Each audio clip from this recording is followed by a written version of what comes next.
What if I told you that Earth, this solid rock beneath your feet, has tried to split completely in half not once, not twice, but dozens of times throughout its history? And that right now, as you're watching this, it's happening again in East Africa, where a massive crack appeared overnight, stretching for miles across the desert.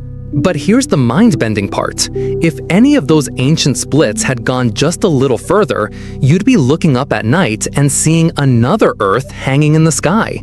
Two worlds orbiting each other like cosmic twins, each with their own continents, their own oceans, their own versions of life.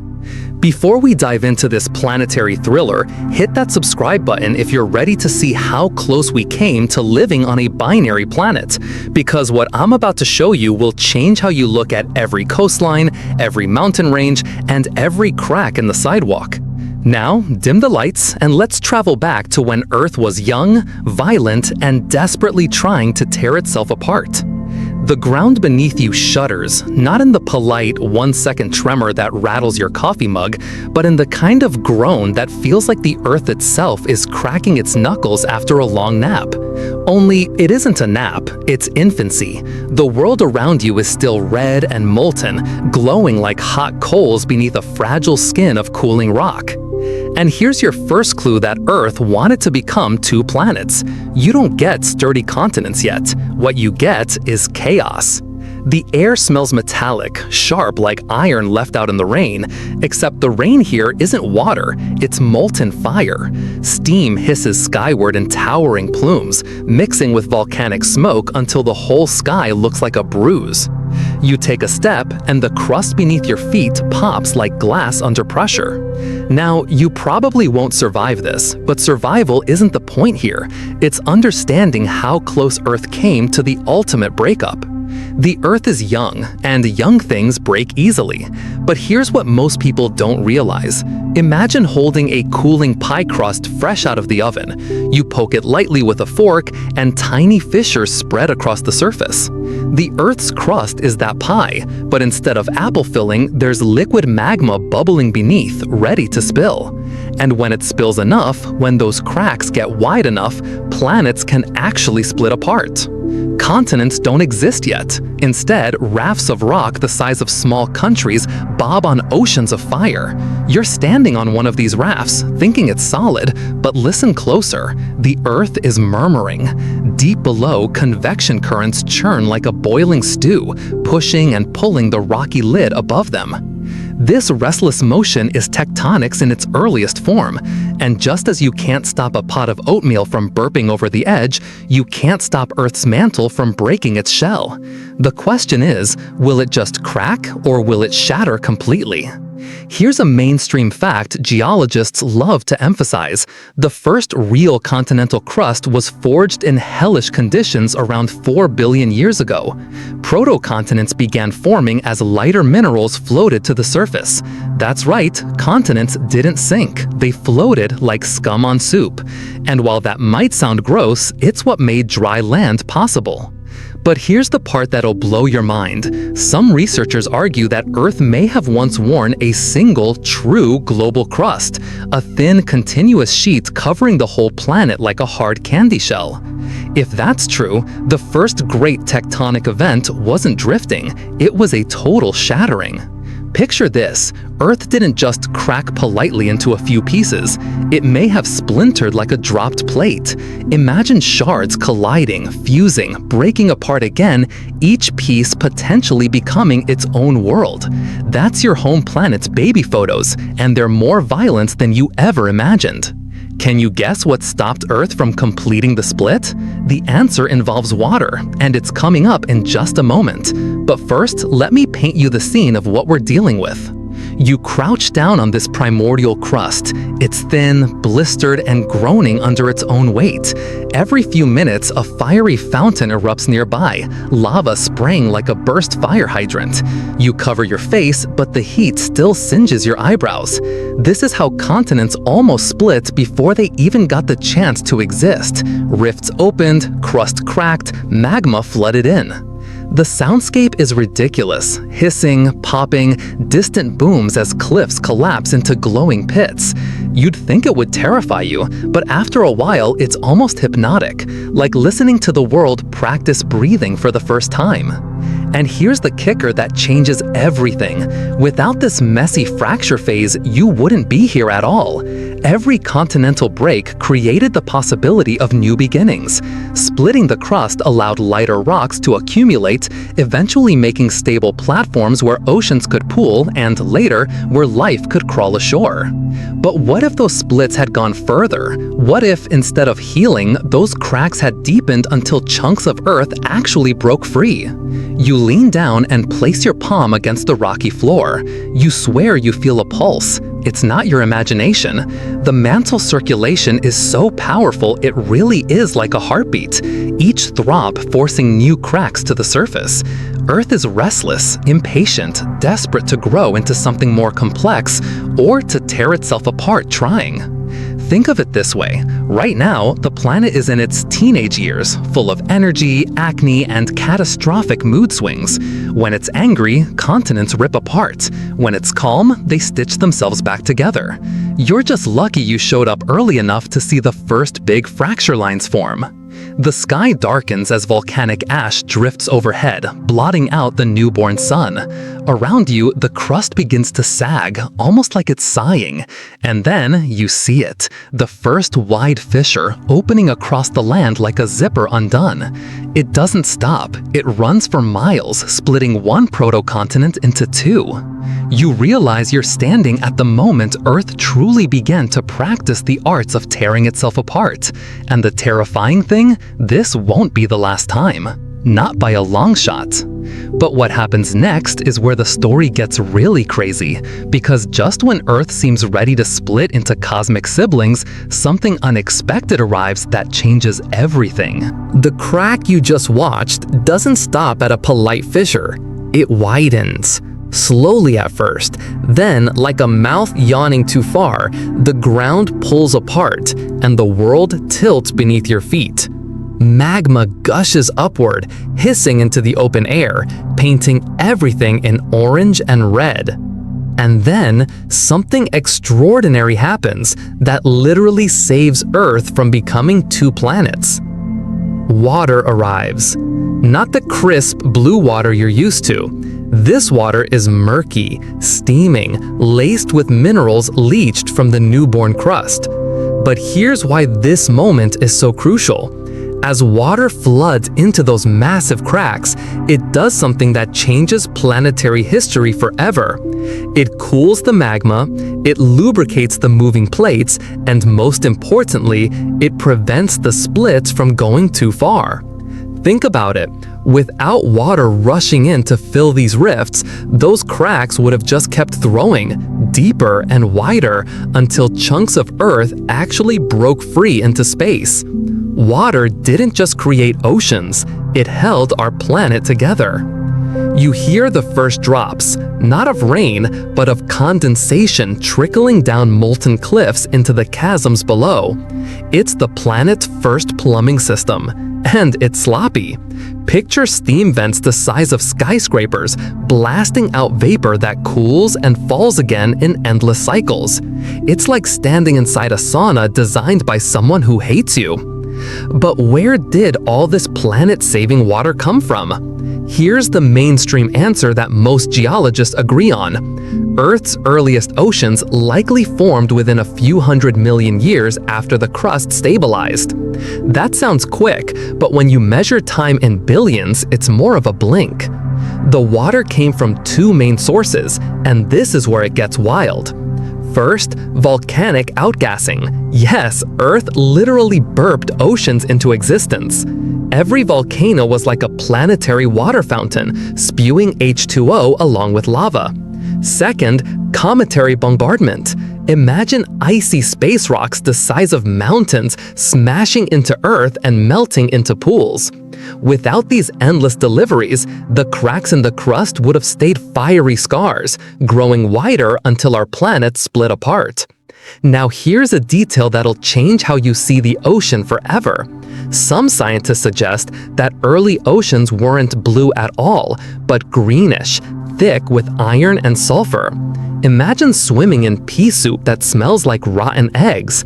Congratulations, you've just booked the worst vacation spot in history. And yet, those toxic seas were exactly what Earth needed to stay in one piece. But wait, there's still a debate raging about this. Some researchers argue whether water first gathered in shallow basins or immediately plunged into deep oceans. Think about what this means. If it was shallow pools, those gentle chemical reactions had time to experiment, to find ways to heal the cracks. But if it was vast, crushing oceans that left no dry land at all, an entire water world planet, then Earth was even closer to complete fracture than we thought. You edge closer to the rim of a forming ocean, and here's what you see that proves water saved us. The fissure below stretches into a vast trench, its sides glowing faintly with cooling magma. Water rushes in, boiling as it hits the heat, but gradually winning. The magma can't hold out forever. Listen to that sound: boiling, bubbling, thunder from volcanic eruptions, and beneath it all, the low groan of continents shifting. It's not peaceful, but it is oddly rhythmic, like a heartbeat wrapped in static. Steam clouds thicken, then lift, leaving behind a shimmering pool where once there was only fire. You're watching the planet's first puddle. It looks small compared to modern oceans, but give it time. That puddle will stretch, flood, merge, and eventually cover most of Earth's surface. And here's the crucial part most people miss. Every new split becomes another invitation for water to pour in. Cracks widen, basins sink, and rivers of molten rock give way to rivers of liquid water. Earth, for all its violence, is making room for balance. Fire and water in a cosmic dance that prevents total breakup. This is the moment you need to understand. Without these oceans filling in the cracks, tectonic activity might have ground to a halt entirely. Water lubricates the plates, allowing them to move, subduct, and recycle instead of just snapping apart. Without oceans, Earth could have become a frozen, immobile rock, or worse, multiple fragments spinning through space. You dip your fingers into the steaming water. It scalds at first, then cools as the steam dissipates. You taste it because apparently you're reckless, and it's briny, metallic, harsh, nothing like the crisp sip from a plastic bottle. But it's a start, and in that start lies everything. Every lake, every river, every teardrop that will ever exist. A sudden tremor shakes you back to attention. Another fissure, larger than before, splits the horizon. Here comes the test. Will this one break Earth apart, or will water rush in again to save us? Magma roars, water rushes in, steam explodes upward, and when it clears, you see it, a new basin forming beside the first. The pattern holds. Oceans are multiplying, but Earth stays whole. This is the rhythm now: split, flood, cool, repeat. Each cycle shaping a planet less alien, more familiar. But here's the paradox that makes this story so incredible. Every fracture feels like destruction, yet every fracture builds something new. Land is lost, but oceans are born. Fire drowns, but life finds its playground. The Earth is breaking itself to become whole. And you, perched on a sizzling rock, can only marvel at the irony. The planet nearly split in half again and again just to give itself the stability it needed to support life. The cracks are still out there, waiting, whispering, ready to do it all again. But now you know the secret. As long as water keeps flowing into Earth's wounds, our planet will heal instead of shatter. Coming up next, we're jumping forward hundreds of millions of years to witness the rise and fall of the greatest supercontinent ever assembled, and how its breakup nearly froze the entire planet solid. Fast forward now, hundreds of millions of years blink by like a time lapse. Seas shimmer, continents shuffle like drunk dancers, and here you are, standing on the colossal stage of something that sounds like it came from a fantasy novel, Rodinia. But before I tell you how this supercontinent almost ended all life on Earth, let me ask you this. What do you think happens when you gather all the world's landmasses into one giant continent? More stability? A peaceful planet? You're about to discover it's exactly the opposite. Rodinia isn't just a continent, it's the continent, a supercontinent larger than anything alive today, stitched together by collisions of earlier landmasses. Think of it as Earth trying out the one big land aesthetic, like someone decided to glue all the puzzle pieces together whether they fit or not. Picture this monster, all the crust tucked into a single cluster, surrounded by wide oceans that lap at its edges. It's an intimidating sight, one sprawling slab of land, mountains like spines crossing its back, deserts stretching for thousands of miles, and volcanoes marking its seams like warning signs. But here's what nobody tells you about supercontinents. They're like giant soufflés, impressive to look at, but one wrong vibration and they collapse catastrophically. You stand at Rodinia's center and the ground beneath you already feels tense, as though the planet is holding its breath. And that tension? It's about to unleash something that nearly wipes out every living thing. Here's the mainstream fact that'll blow your mind.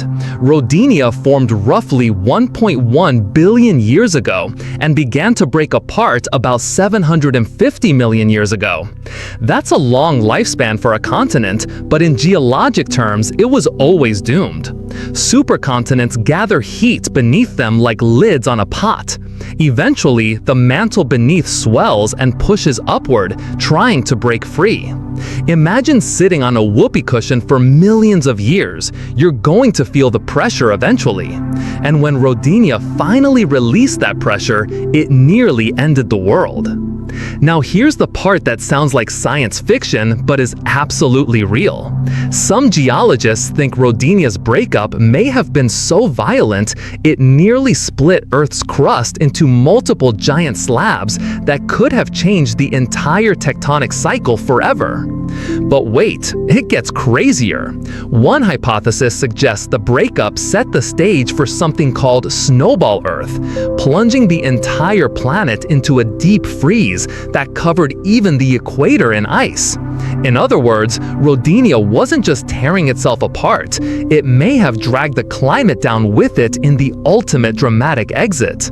Can you imagine that? A supercontinent so massive that when it broke up, it literally froze the world solid. But here's where the story gets complicated, because scientists still argue whether Rodinia actually existed in the neat, single-block form we like to draw in textbooks. The rock record is frustratingly incomplete. Some suggest Rodinia wasn't a single slab at all, but more like a patchwork quilt of continents loosely stitched together. So when you picture it in your head, you might be imagining a fantasy. But isn't that always the case with ancient history? The older the story, the fuzzier the details, and the more terrifying the possibilities. You walk across Rodinia's surface and feel something that makes your spine tingle. Fractures spreading beneath your feet. Great cracks, rifts opening across the land. They're not small. These rifts run for thousands of miles, splitting deserts, cutting through mountain chains, carving valleys deeper than any you've ever seen. The sound is low and thunderous, like the earth itself growling in pain. At night, glowing rivers of magma slither through the darkness, lighting the land with an eerie orange glow that makes you feel like you're walking across the surface of another planet. Stand at the edge of one of these rifts and you can literally see the future. Water will pour in one day, creating new oceans where there is only land now. But for the moment, the fractures gape, dry, hot, and hostile, like wounds waiting to fester. And here's the kicker that changes everything about how you see continental drift. These rifts aren't just cracks, they're invitations. Every split means the beginning of a new continent. Where Rodinia tears, future landmasses will drift away, lonely and defiant. What looks like destruction is actually creativity, Earth's messy way of rearranging its furniture on a planetary scale. You kneel down and pick up a piece of rock near the edge of the rift. It's warm, almost too hot to hold, streaked with crystals that shimmer faintly in the firelight. These minerals are recording the stress of the land, locking in the memory of Rodinia's death throes. Millions of years from now, geologists will study rocks like this and piece together stories of a supercontinent's final moments. But right now, you don't need a textbook. You're living through the greatest continental breakup in Earth's history. The air grows hazy, filled with volcanic gases that make your lungs burn. Lightning crackles in the smoke overhead, a reminder that Earth doesn't do anything quietly. You cough and step back from the rift, watching it widen slowly but steadily. Rodinia is unzipping itself from the inside out, and there's nothing anyone can do to stop it. In a strange way, you feel sympathy for this dying supercontinent. Rodinia is trying to hold together, but it can't. It's too big, too heavy, too unstable. Like a bridge buckling under its own weight, it has no choice but to split. And when it does, the world will change forever in ways that make today's climate change look like a gentle spring breeze. The fracture stretches to the horizon, glowing faintly in the dark, like the Earth is tracing a new boundary with fire. You realize you're not just looking at a continent breaking, you're looking at the start of a planetary transformation that will freeze the world solid. But how does a breaking continent create a global ice age? That answer is coming up next, and it's going to completely change how you think about the relationship between land and climate. You linger on the edge of Rodinia's open wounds, waiting for the next thunderous groan, when suddenly the world changes costume in the most terrifying way possible. The fire and smoke planet you've been trudging through flips its script completely. Clouds thicken, sunlight weakens, and ice begins its slow, unstoppable march across the land. One moment, you're sweating under volcanic haze. The next, your eyelashes are frosting over. Welcome to Snowball Earth, the closest our planet has ever come to becoming a lifeless ice ball spinning through space. But here's the question that'll keep you up at night. How does a continent breaking apart cause the entire world to freeze solid? The answer is so mind-bending it sounds like science fiction, but it's carved into the rocks beneath your feet. Imagine standing on Rodinia's fractured surface and watching glaciers roll in like armies of ice. They don't care about deserts or mountains, they grind over everything, scraping the continent clean. The rifts you watched opening are now stuffed with ice, pressure mounting from above. It feels wrong, like someone slapped a freezer door on top of a volcano. And here's the mainstream fact that scientists have pieced together. About 720 to 635 million years ago, Earth may have been locked in near total glaciation. Ice sheets stretched from pole to pole, smothering even the equator in frozen death. If you were hoping for a tropical getaway, bad timing. You've booked your ticket to the coldest chapter in Earth's history. But wait until you hear this detail that sounds impossible. Some geologists argue that during this icy grip, the oceans themselves froze to depths of hundreds of meters. That means not just frozen seas, but frozen seas hiding liquid oceans trapped below, like a prehistoric slushy the size of a planet. Picture this nightmare: ice so thick that sunlight barely reached the water underneath.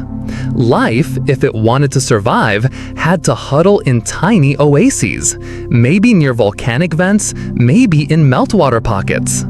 Imagine algae throwing the worst house party of all time, crammed into a few cubic miles of ocean while the rest of the world turned into an ice tomb. Now here's where scientists still argue, and the debate matters more than you might think. Was Earth truly a complete snowball, or did thin belts of open water linger near the equator, a slush ball Earth? Because if there were no liquid oceans at all, it's almost impossible to explain how life squeaked through this planetary near-death experience. You trudge forward, boots crunching across ice that squeals under your weight like tortured metal. Look down, and you see one of Rodinia's rifts frozen solid, a canyon of shimmering ice, glowing faintly blue under the weak sun. It looks peaceful, almost beautiful, until you remember what's happening beneath. The mantle hasn't stopped moving. The crust hasn't stopped stretching. The rift is alive, buried under miles of ice like a sleeping volcano waiting to wake up. Stand still and listen. You'll hear it. A muffled groan, a deep vibration running through the frozen ground. That's the Earth, still prying at its own seams. Ice be damned. The planet is trapped between two forces, the ice trying to lock everything in place, and the mantle still churning below, desperate to break free. And here's the kicker that connects everything. The breakup of Rodinia and the onset of Snowball Earth weren't unrelated cosmic accidents. Some scientists think the continent's fractures pumped volcanic gases and nutrients into the oceans, triggering massive explosions of algae growth that sucked carbon dioxide from the atmosphere. Think about what that means. Less greenhouse gas equals less heat equals, hello, global freezer. In other words, Rodinia may have doomed itself twice, once by splitting apart and again by freezing the planet in the process. Talk about overachieving in the worst possible way. But here's what makes the story even more incredible. You can see the tension building everywhere. You stumble through a frozen canyon where hot springs burble beneath the ice, creating the most surreal contrast imaginable. Ice above, magma below. A perfect metaphor for Earth's schizophrenic mood swings. The crackling sound of glaciers creaking overhead reminds you that this isn't stable. Ice shifts, fractures snap, avalanches roar down canyon walls. The rift may be hidden, but it's still very much alive, still very much trying to tear the planet apart, even under a mile of ice. Picture the ultimate three-way tug of war. The crust stretches, magma pushes upward, ice presses downward. And you're caught in the middle, watching this planetary wrestling match that could have ended all complex life forever. You look up at cliffs of frozen water and imagine them collapsing, burying the fracture forever. But look down and you see faint lines of red glowing through the cracks. The mantle doesn't care about ice. Fire always finds a way, and eventually, fire always wins. You sit for a moment on a frozen ledge, exhaling clouds into the air so cold it hurts to breathe. For all its terror, Snowball Earth is strangely serene. The planet looks like a marble, smooth, white, and still. But you know better. You felt the heartbeat. Beneath the frozen shell, the tectonic pulse is still pounding, still scheming, still plotting the next great breakup. The ice can delay it, muffle it, even hide it, but it can't stop it. And when the ice finally retreats, because it will retreat in one of the most dramatic climate reversals in planetary history, the fractures waiting underneath will breathe again. Oceans will surge back in, continents will scatter further apart, and the whole deadly cycle will pick up where it left off. But that thaw is going to create something unprecedented, the perfect conditions for an explosion of life so traumatic that scientists call it the greatest evolutionary experiment in Earth's history. For now, though, you're left with this haunting view, a frozen world split beneath its icy shell, poised between death and rebirth. It's Earth at its most fragile and at its most stubborn, a planet that refuses to give up even when locked in ice. The ice begins to crack.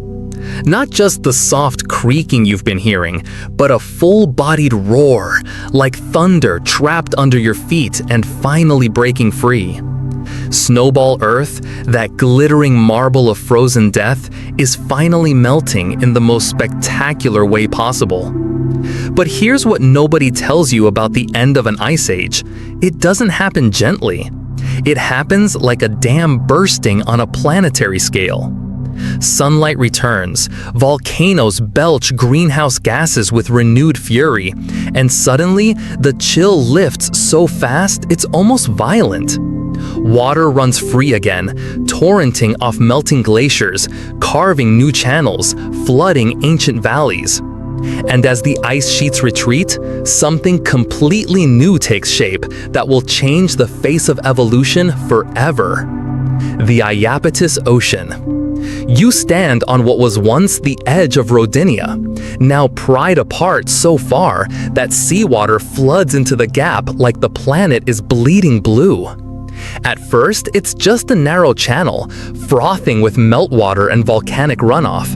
But here's what makes this moment so crucial. You're watching the birth of life's greatest playground. Over millions of years, this crack yawns wider and wider until it becomes a true ocean. A whole new body of water has appeared between drifting continents, and it's about to become the stage for the most explosive chapter in the story of life. Here's the mainstream fact that connects everything. The Iapetus Ocean opened around 600 million years ago and lasted until roughly 400 million years ago. It sat in roughly the same spot where the Atlantic Ocean lies today, making it the Atlantic's ancient ancestor. Different names, same dramatic story. Continents pull apart, ocean pours in, life explodes, ocean eventually disappears. But here's the detail that'll make you smile. The Iapetus Ocean is named after Iapetus, a titan from Greek mythology and the father of Atlas. Atlas, of course, is the namesake of the Atlantic Ocean. That means, linguistically at least, the Atlantic is the son of the Iapetus. Even oceans have family drama spanning hundreds of millions of years. Now here's where scientists still debate the details, and it matters for understanding what you're seeing. Was the Iapetus a single broad sea, or more of a patchwork of smaller rift basins, gradually stitched together by spreading ridges? The fossil record gives us incredible clues. Trilobites and early marine creatures appear on opposite sides of the ocean, showing that once upon a time, those shores were neighbors. Like finding matching Lego pieces scattered across a carpet, scientists piece together the story of continents torn apart, then drifting thousands of miles away. You peer into the newborn ocean, and here's your first surprise. It doesn't sparkle blue like the postcard Atlantic you know. It's murky, churned with volcanic ash, thick with minerals that make it look more like cosmic soup than seawater.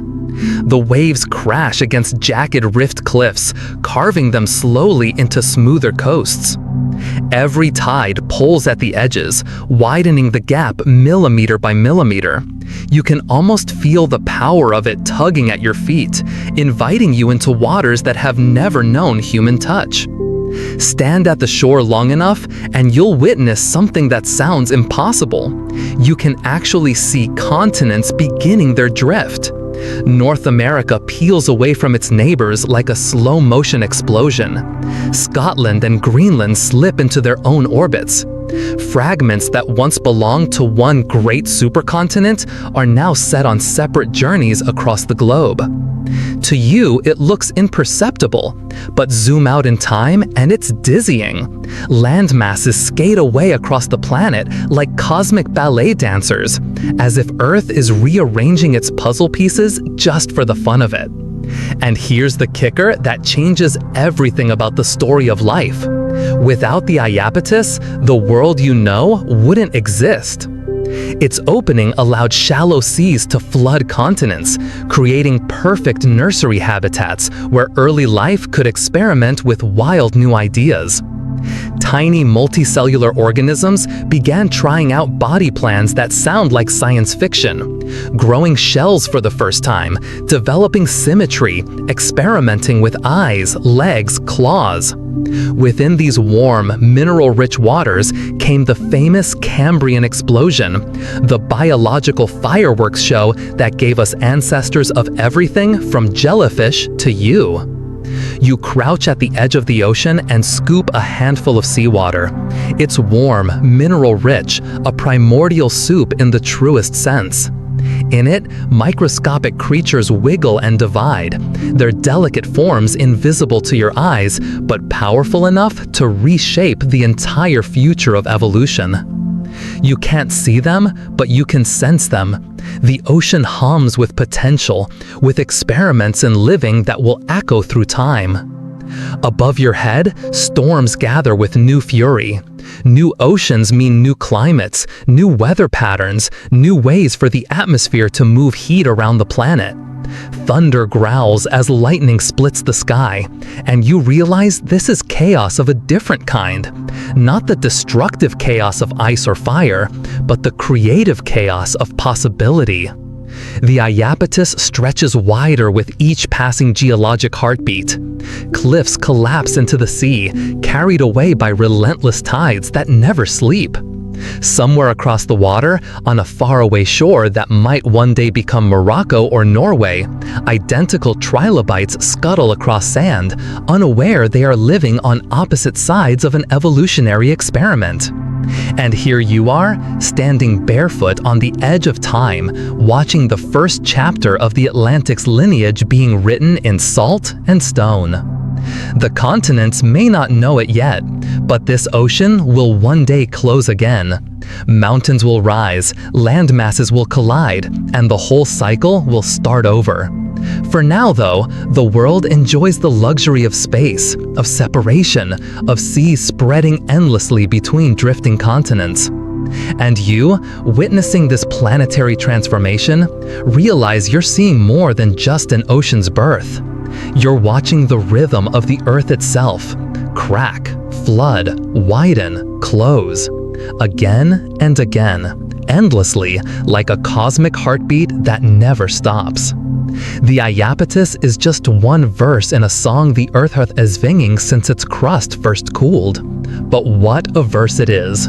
Coming up next, we're jumping forward to witness the ultimate reunion, when all these scattered continents crash back together to form the most famous supercontinent in Earth's history, and how that collision nearly ended the story of life before it really got started. You've been watching oceans spill open like seams on a bursting quilt, but now the story flips again in the most dramatic way possible. The Iapetus Ocean, proud and restless, eventually slams shut with the force of a cosmic car crash. Continents that once drifted apart are now drawn back together, like magnets snapping into place after a centuries-long separation. And when they collide, they don't do it quietly. They grind, buckle, and heave until mountains rise like jagged scars across the land. Welcome to the age of Pangaea's tense formation, the greatest continental reunion in Earth's history. But here's the question that should terrify you. What happens when you force all the world's land masses back together into one giant continent? The answer is about to reshape climate, evolution, and the very survival of life itself. Picture the scene. It's about 335 million years ago, and the Earth is playing continental bumper cars on a scale that makes modern earthquakes look like hiccups. Pieces of Laurentia, Baltica, Gondwana, names that sound like fantasy kingdoms but were very real chunks of our planet, are all converging in slow-motion violence. You stand in the middle of this geological traffic jam, and it's like watching land masses the size of continents crash into each other at the speed of growing fingernails. Oceans vanish between them, squeezed out like toothpaste, while mountain ranges roar skyward in response to the impossible pressure. The Appalachians, for instance, are born from this chaos, once taller than the Himalayas, forged in the white-hot fury of Pangaea's construction. Every peak is a monument to continental collision, every valley a scar from the greatest land grab in planetary history. Here's the mainstream fact that puts this in perspective.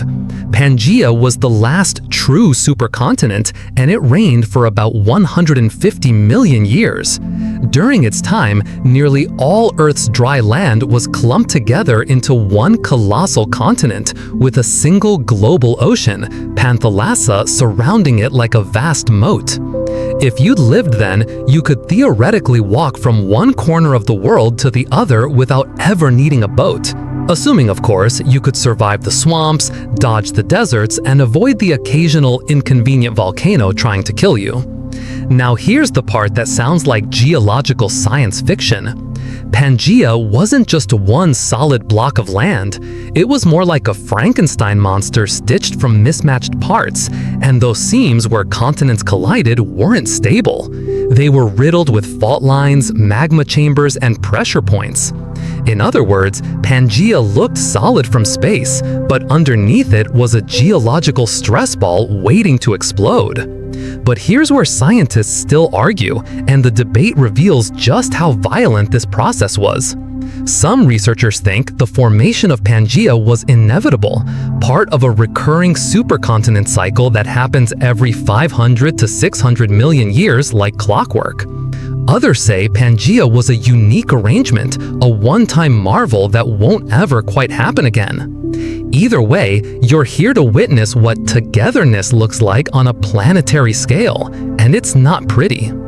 You climb a ridge formed by the collision of ancient continents and look out over a vista that defies imagination. Land as far as the eye can see, a continent so ridiculously wide you can walk for months and never glimpse an ocean. The air is thick with humidity near the equator, where massive swamp forests thrive in the endless heat. Towering tree ferns and strange amphibians dominate these primordial wetlands, creatures that look like they escaped from a fever dream, ancestors of animals that will one day walk into your backyard. But venture further inland and the story changes completely. Deserts stretch across the supercontinent's belly for thousands of miles. Sandstorms howl across regions so dry they may not have seen rain for decades. It's like the continent is too big for weather to cross, leaving vast wastelands in its interior. And beneath it all, you feel something that makes your skin crawl: tension. The mantle still churns below, heat building up under this massive slab like steam beneath a lid that's screwed on too tight. Pangaea groans in response, its joints creaking under the strain. The continent wants to hold together, but the pressure is becoming unbearable. You can almost hear it muttering to itself, "This won't last." Here's the kicker that changes everything about how you understand the relationship between land and life. Pangaea's formation didn't just reshape the land, it completely rewrote the rules of evolution. Species that had evolved in isolation for millions of years suddenly found themselves neighbors. The collision of continents merged ecosystems, forcing plants and animals to adapt, compete, and diversify in ways that had never happened before. That meant mass extinctions for some species that couldn't handle the competition, but it also meant incredible opportunities for others. The fossil record tells us amphibians flourished in those vast swamplands, reptiles diversified into forms that seem alien today, and the stage was quietly being set for dinosaurs to eventually strut onto the scene. You crouch down and scoop a handful of soil from this ancient supercontinent. It's dry, reddish, and gritty, evidence of vast arid interiors where rain rarely reached. Pangaea's incredible size meant weather systems couldn't penetrate its middle, leaving deserts to sprawl across areas larger than entire modern continents. And beneath it all, you feel something that makes your skin crawl: tension. The mantle still churns below, heat building up under this massive slab like steam beneath a lid that's screwed on too tight. Pangaea groans in response, its joints creaking under the strain. The continent wants to hold together, but the pressure is becoming unbearable. You can almost hear it muttering to itself, "This won't last." Here's the kicker that changes everything about how you understand the relationship between land and life. Pangaea's formation didn't just reshape the land, it completely rewrote the rules of evolution. Species that had evolved in isolation for millions of years suddenly found themselves neighbors. The collision of continents merged ecosystems, forcing plants and animals to adapt, compete, and diversify in ways that had never happened before. That meant mass extinctions for some species that couldn't handle the competition, but it also meant incredible opportunities for others. The fossil record tells us amphibians flourished in those vast swamplands, reptiles diversified into forms that seem alien today, and the stage was quietly being set for dinosaurs to eventually strut onto the scene. You crouch down and scoop a handful of soil from this ancient supercontinent. It's dry, reddish, and gritty, evidence of vast arid interiors where rain rarely reached. If you'd been dropped here at random, you might assume you'd crash-landed on Mars. But step toward the coast and the story shifts dramatically. There, lush wetlands spread out like green oceans, buzzing with insects the size of dinner plates. Dragonflies with wingspans nearly as wide as your arms skim the water, while amphibians as long as crocodiles lurk in the shallows like prehistoric nightmares. It's a surreal mix that shows just how extreme this supercontinent was. Desolation inland, overabundance near the edges, and everywhere the sense that this arrangement can't possibly last. And yet, beneath this thriving but unstable surface, the ground remains uneasy. The seams where continents collided still twitch and rumble with barely contained violence. Faults split without warning, volcanoes cough ash into the sky, and earthquakes shiver through the land like the planet clearing its throat. You sit on a rocky outcrop formed by continental collision and feel the faint tremor under your hands, a reminder that this continent may look united, but you know Earth's habits by now. Big landmasses don't last. They can't. The pressure always builds until something gives way. You tilt your head back and look at mountains piercing the sky, young, raw, jagged monuments to the violence of Pangaea's birth. They won't stay this way forever. Erosion will wear them down, rivers will carve them into valleys, winds will grind them smooth. But for now, they stand as proof of what happens when continents collide. And beneath them, silent but insistent, the fractures are already plotting their revenge. The greatest supercontinent in Earth's history is about to attempt the greatest breakup ever attempted, and when it happens, it's going to give birth to something you'll recognize: the Atlantic Ocean. You're standing on the edge of a continent, though edge isn't the right word for what you're experiencing. It's more like standing at the seam of a wound that hasn't fully healed but is about to rip wide open in the most spectacular way possible. The land beneath your feet trembles, not with the sudden violence of an earthquake, but with a constant, steady pull that feels like a giant invisible hand is tugging two halves of the earth in opposite directions. It's the late Triassic, drifting into the Jurassic, roughly 200 million years ago. Pangaea, this monstrous supercontinent that has ruled the world for over 100 million years, is beginning to die. And its death cry isn't silence. It's fire. But here's what's about to blow your mind. You're not just watching a continent break up. You're witnessing the birth of the ocean that will one day separate Europe from America, the ocean that Christopher Columbus will cross, the ocean where the Titanic will sink. You're watching the Atlantic Ocean being born from planetary violence. Beneath the crust, molten rock surges upward like blood from a deep cut. The pressure builds until the land simply can't take it anymore. Cracks appear, long, jagged fissures stretching across thousands of kilometers. Wounds in the earth that run deeper than the Grand Canyon is wide.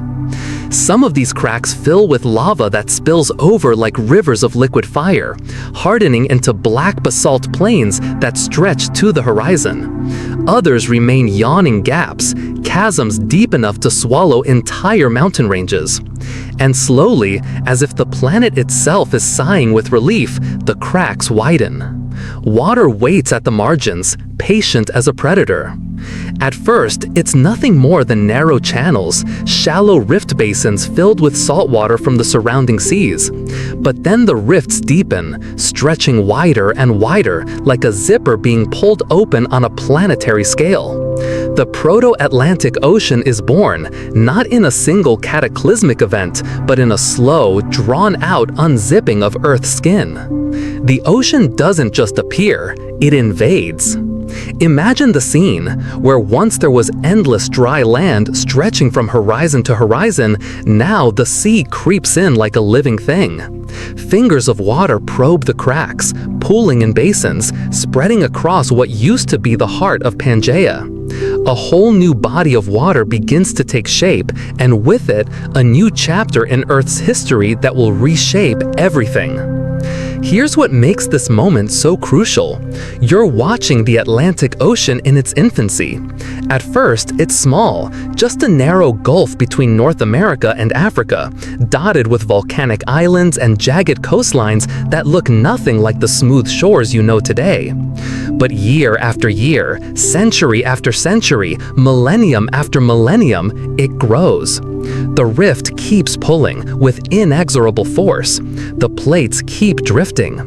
North America slides west like a massive ship leaving port.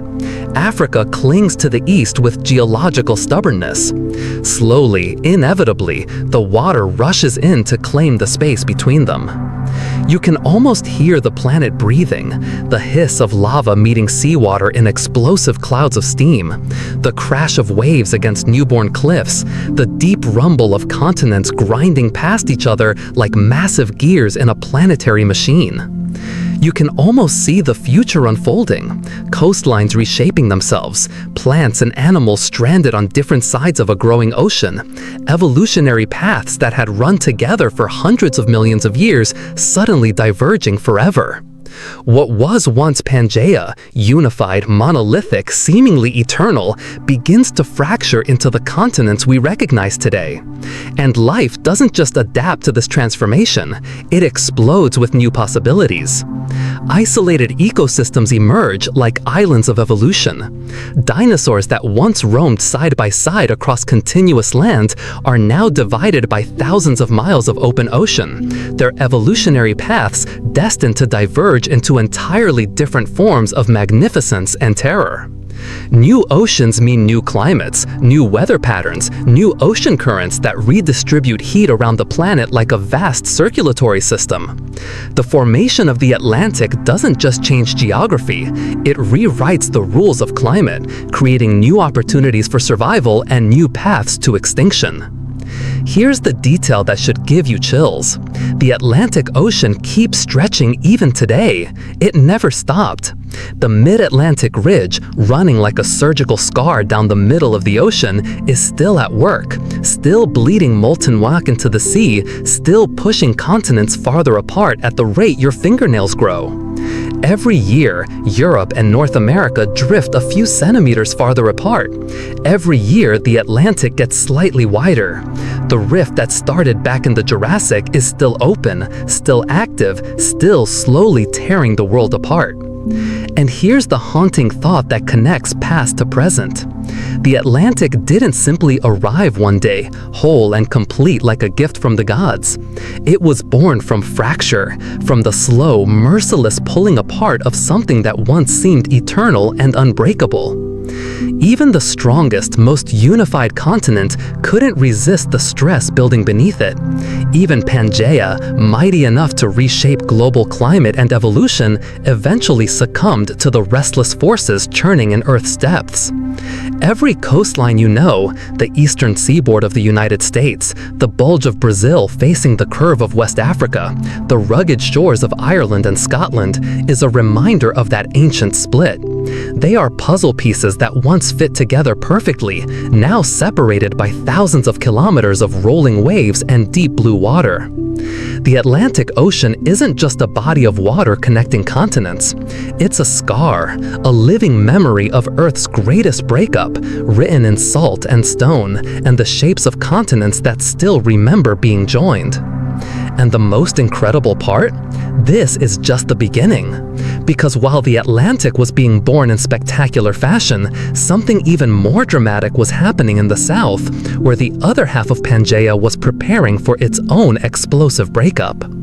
But that southern drama involves a runaway continent, a collision that built the world's tallest mountains, and the creation of the loneliest, most isolated landmass on Earth. The map in your mind redraws itself once more, like plates shifting on a cosmic table. You're no longer in the north, watching the Atlantic unfurl like a wound between Europe and America. Instead, you drift south toward the remnants of Gondwana, the southern half of Pangaea that's about to stage the most dramatic continental breakup in Earth's history.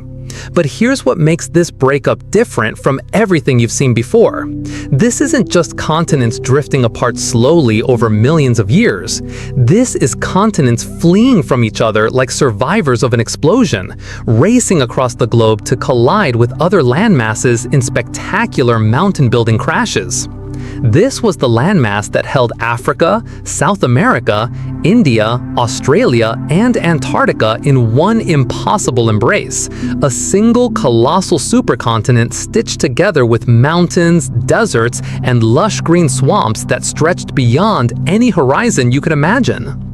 To the creatures that roamed it, massive amphibians, early reptiles, and later the dinosaurs that would rule the world, Gondwana must have felt eternal, solid, stable, a continent so vast it might as well have been the entire world. But you already know better. Continents are actors that never rest, and Gondwana was about to give the performance of a geological lifetime. Around 180 million years ago, something started stirring beneath Gondwana's massive bulk. It was subtle at first, just a few whispers beneath the crust, slow rumblings that only the rocks could hear. But beneath that calm surface, molten forces were already conspiring, gathering strength like a storm building offshore. The same restless heat that once split Rodinia and cracked Pangaea was rising again, searching for weak seams in this southern giant, probing for the perfect place to strike. And soon, Gondwana began to tear apart in ways that defy imagination. The first cracks appeared in the south, like veins spreading across stone. But these weren't gentle fractures. Basalt lava erupted through these wounds in sheets so massive they smothered ancient landscapes under rivers of fire that stretched for hundreds of kilometers. Imagine standing next to a fissure that runs from New York to Chicago, glowing red as the Earth's interior bleeds onto its own skin. Whole ecosystems vanished beneath those lava flows, entire chapters of evolution erased in geological moments. But here's where the story gets absolutely wild. India, yes, the entire subcontinent of India, was one of the first pieces to break loose from this southern giant. Picture it, not as the familiar wedge nestled beneath Asia, but as a restless raft the size of a large country, prying itself away from Africa and Madagascar like a passenger jumping from a sinking ship. For tens of millions of years, India drifted northward across the Tethys Ocean like an orphan continent in search of a home, moving faster than any landmass has a right to move. And when it finally collided with Asia in the ultimate geological car crash, the Earth folded the crust upward like crumpled paper, birthing the Himalayas, the tallest mountains in the world. Every peak in that range is a monument to India's runaway journey, a reminder that even continents can be nomads. Meanwhile, Antarctica and Australia began their own dramatic escape, peeling away from Africa like pages tearing from the spine of a massive book. But here's the heartbreaking part of Antarctica's story. Back then, it wasn't the frozen wasteland you know today. Picture this lost world. Antarctica was covered in lush forests, home to dinosaurs and rivers that never froze, a green continent where life flourished under endless summer skies. But once it was cast adrift from its warm tropical neighbors, its destiny was sealed with ice. Cut off from the equatorial heat, Antarctica drifted south into polar isolation. Its forests died tree by tree. Its rivers froze into permanent ice. It became the lonely white desert at the bottom of the world, a continent sacrificed to the demands of plate tectonics. South America, too, broke free from the disintegrating Gondwana, sliding westward on the conveyor belt of seafloor spreading like a continent with a mission.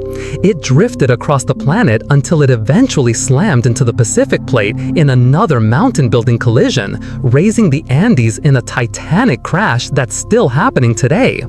Every peak of that mountain chain is a reminder of Gondwana's fracture, a monument to the violence of continental drift and the unstoppable forces that reshape our world. But perhaps the most haunting part of Gondwana's breakup is how gradual it all seemed to the creatures living through it. For the dinosaurs, amphibians, and early mammals at the time, the world didn't split overnight in some catastrophic disaster movie scenario. A forest would burn here from volcanic activity. A swamp would drain there as the land tilted. Landscapes shifted just enough to unsettle ecosystems, but slowly enough that no single creature could grasp the true scale of the transformation happening beneath their feet. And yet, the results were catastrophic on an evolutionary scale. Whole populations of animals were isolated from one another by widening oceans, cut off on drifting continents that became evolutionary laboratories floating across the globe. Dinosaurs that once shared the same hunting grounds found themselves split apart by thousands of miles of open sea. South America evolving its own unique lineages, Africa developing its own distinct forms, India carrying its own prehistoric cargo toward its collision with Asia. The great migration routes that had connected ecosystems for millions of years were gone, severed by oceans. What followed was evolutionary experimentation on a continental scale, life adapting to isolation in ways that created the incredible diversity we see today. The Earth was no longer one vast cradle of life. It had become a collection of floating islands, each writing its own biological story, each developing its own cast of creatures found nowhere else. And all of it, India's lonely sprint across the Tethys, Antarctica's exile to the frozen south, South America's collision with the Pacific, Australia's journey to isolation, all was born from cracks in Gondwana's ancient skin. The supercontinent didn't simply split along predictable lines, it scattered like shards of glass across the ocean, each piece carrying its own cargo toward an uncertain destiny. And if Gondwana could fracture so dramatically, if something so immense and seemingly permanent could break down into drifting fragments racing across the globe, then nothing on Earth is truly stable. Not continents, not oceans, not even the world as you know it. The planet keeps splitting, keeps rearranging, keeps experimenting with new configurations. The only question is, where will it tear next? And the answer might be closer to home than you think. You stand in the heart of Africa, in a land that looks like the planet itself is in the middle of an identity crisis. But this isn't ancient history buried in rocks and fossils. This is happening right now, in real time, while you're watching this video. The Great Rift Valley stretches out before you like a fresh wound carved into the continent, slicing from the Red Sea down through Ethiopia, Kenya, Tanzania, and into Mozambique. From space, it looks like someone took a cosmic knife and started cutting Africa in half, because that's exactly what's happening. Here's the mind-bending part. You're not looking at the aftermath of some ancient geological event. You're standing inside the very process of a continent splitting apart, watching it happen at the speed of continental drift, which means you can actually measure it year by year. The air is dry, carrying the faint smell of volcanic ash even when the nearest eruption is hundreds of miles away. Lakes pool in the lowlands, long, narrow bodies of water that look like someone filled cracks with blue paint. Lake Tanganyika, one of the oldest and deepest freshwater lakes in the world, lies in a gash so deep it feels less like a lake and more like a crack in the Earth's skin filled with water. And to the north, the Red Sea is something that should blow your mind. It's a newborn ocean in training, a place where the African continent has already split wide enough for seawater to pour in and claim the gap. But here's what makes this story absolutely incredible. This isn't geology frozen in stone, waiting for scientists to decode. This is active, happening now, accelerating. You're not looking at an ancient supercontinent already shattered and scattered across the globe. You're looking at a continent caught in the act of breaking up. The eastern half of Africa, Somalia, Kenya, Tanzania, parts of Ethiopia, is literally pulling away from the rest of the continent like a massive geological divorce happening in slow motion. The crust stretches like taffy pulled too far. Earthquakes rattle the valley regularly, and some are strong enough to remind everyone nearby that the ground beneath their feet comes with no guarantees. Volcanic cones rise along fault lines like warning signs, spewing lava into the open air, building new land even as old land fractures apart in a process that seems almost schizophrenic, creation and destruction happening simultaneously. If you crouch low and place your hand on the ground, you can almost feel the motion, a slow tug measured in millimeters per year, but as inexorable as gravity. It's subtle, but it's real and it's relentless. Here's the prediction that should give you chills. Millions of years from now, the Indian Ocean will surge inland through this rift, turning it into a brand new ocean that will separate Eastern Africa from the rest of the continent. Somalia, Kenya, Tanzania, entire countries with millions of people will float off on their own tectonic voyage, leaving behind a dramatically redrawn map of the world. But here's what makes this story absolutely incredible. This isn't geology frozen in stone, waiting for scientists to decode. This is active, happening now, accelerating. You're not looking at an ancient supercontinent already shattered and scattered across the globe. You're looking at a continent caught in the act of breaking up. The eastern half of Africa, Somalia, Kenya, Tanzania, parts of Ethiopia, is literally pulling away from the rest of the continent like a massive geological divorce happening in slow motion. The crust stretches like taffy pulled too far. Earthquakes rattle the valley regularly, and some are strong enough to remind everyone nearby that the ground beneath their feet comes with no guarantees. Volcanic cones rise along fault lines like warning signs, spewing lava into the open air, building new land even as old land fractures apart in a process that seems almost schizophrenic, creation and destruction happening simultaneously. If you crouch low and place your hand on the ground, you can almost feel the motion, a slow tug measured in millimeters per year, but as inexorable as gravity. It's subtle, but it's real and it's relentless.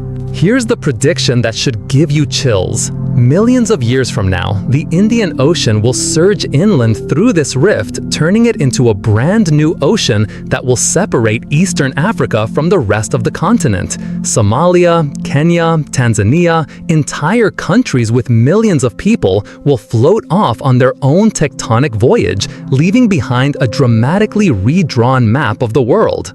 But here's the unsettling part that connects this ancient process to modern life. You can already see it beginning to accelerate. Satellite images capture long, jagged cracks appearing suddenly in Kenya's deserts, some stretching for miles overnight like the Earth is unzipping itself. Roads collapse without warning. Homes split in two as the ground literally pulls apart beneath them. The Earth isn't just whispering its intentions anymore, it's starting to shout them from the rooftops. Stand in the Great Rift Valley long enough, and you'll realize you're witnessing the earliest stages of a continental breakup every bit as significant as Pangaea's collapse or Gondwana's spectacular scattering. Except this time, it isn't buried in deep geological time or reconstructed from ancient fossils and mysterious rocks. This is a split you can watch, measure, and feel beneath your feet in real time. The Great Rift Valley isn't ancient history textbook material. It's living history, a slow-motion drama of continents parting ways while humanity builds villages, cities, and entire civilizations right on top of the fracture zone. Think about the irony. Millions of people live and work directly above one of the most active continental rifts on the planet, going about their daily lives while the ground beneath them slowly but surely pulls apart. But here's what makes this even more fascinating. The Great Rift Valley is giving us a front row seat to understand how all those ancient continental breakups actually worked. We can study Rodinia and Pangaea and Gondwana through rocks and fossils, but we can watch the East African Rift in action. Scientists place GPS sensors across the valley and measure the spreading with millimeter precision. They monitor earthquakes in real time, track volcanic activity, and map every crack that appears. For the first time in human history, we're able to watch a continent break apart and understand exactly how the process works. The rift is like a natural laboratory for continental drift, showing us that the forces that scattered supercontinents across the globe millions of years ago are still active, still working, still reshaping the planet beneath our feet. And the data reveals something incredible. The East African Rift is moving faster than many scientists expected.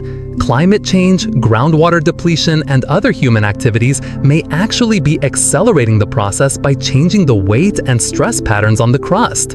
In other words, we might not just be witnessing a natural continental breakup, we might be inadvertently speeding it up.